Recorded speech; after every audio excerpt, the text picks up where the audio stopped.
Hello students.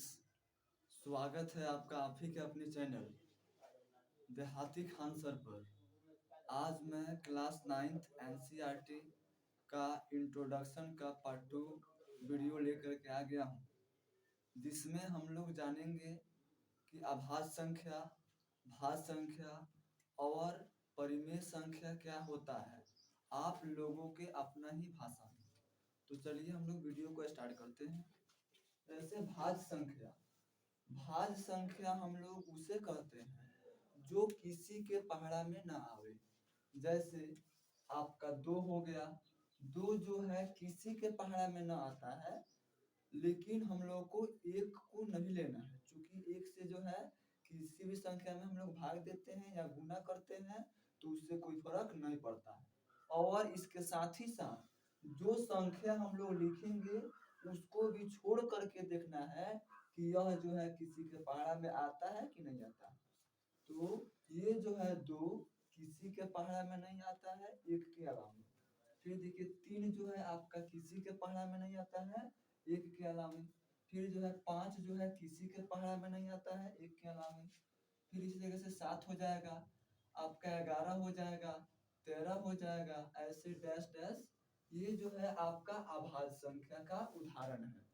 अगर हम लोग इसका डिफिनेशन का बात करें तो इसका डिफिनेशन ये होता है कि वैसी संख्या जिसमें केवल एक और स्वयं से भाग लगे उसे हम लोग अभाज्य संख्या कहते हैं। यदि आप लोग इसका डिफिनेशन लिखना चाहते हैं तो अभी हम जो बोले हैं उसको आप लोग लिख सकते हैं।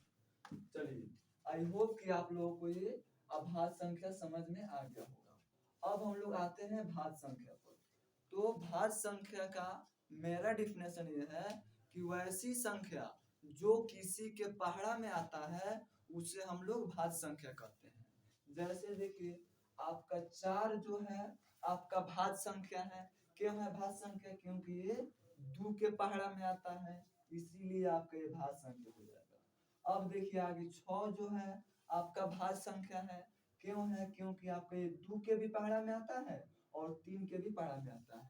यानी कि जो संख्या जो है किसी के पहाड़ा में आवे उसे हम लोग भाज्य संख्या कहते हैं।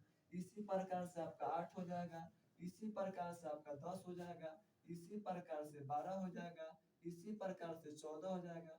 ये जो है सभी के सभी संख्याएं आपका कोई ना कोई पहाड़ा में आता है।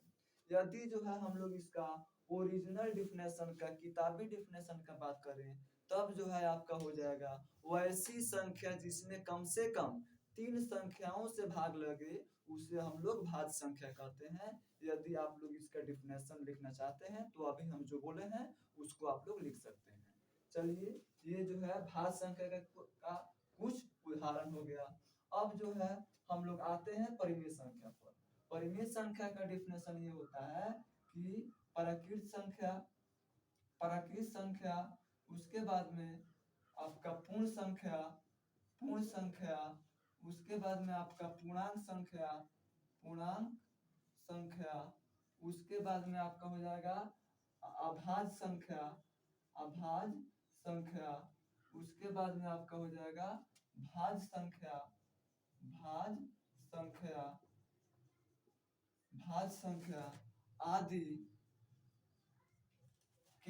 आदि के समूह को परिमेय संख्या कहते हैं। परिमेय संख्या कहते हैं। यानी कि परिमेय संख्या आपका वो होता है जो भी आपका प्राकृत संख्या होता है वो भी आपका एगो परिमेय संख्या है। आपका पूर्ण संख्या है वो भी आपके एगो परिमेय संख्या है। यदि आपका पूर्णांक संख्या है वो भी आपका परिमेय संख्या है। भाज्य हो, अभाज्य हो, है ना, ये सभी के सभी आपका परिमेय संख्या के अंतर्गत आते हैं। अगर हम इसका कुछ एग्जांपल के बात करें तो आपका हो जाएगा 2 हो जाएगा, 3 हो जाएगा, है ना, 5 हो जाएगा, 4 हो जाएगा, 4/7 हो जाएगा, 9/6 हो जाएगा। ये जो है आपका सभी के सभी आपका परिमेय संख्या के कुछ उदाहरण हैं। आई होप कि आप लोगों को जो है ये तीनों टॉपिक बहुत अच्छा तरीका से समझ में आ गया होगा। अगर हम लोग परिमेय संख्या का ओरिजिनल डिफिनेशन का बात करें तब जो है आपका होगा वैसी संख्या जिसे p बटा q के रूप में लिखा जा सके जहां p और q दोनों पूर्णांक हो तथा q बराबर न हो 0 के, उसे परिमेय संख्या कहते हैं।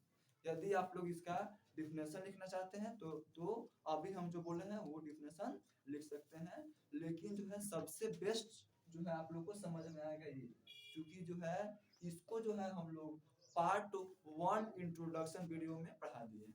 आई होप कि आप लोगों को ये तीनों टॉपिक समझ में आ गया होगा।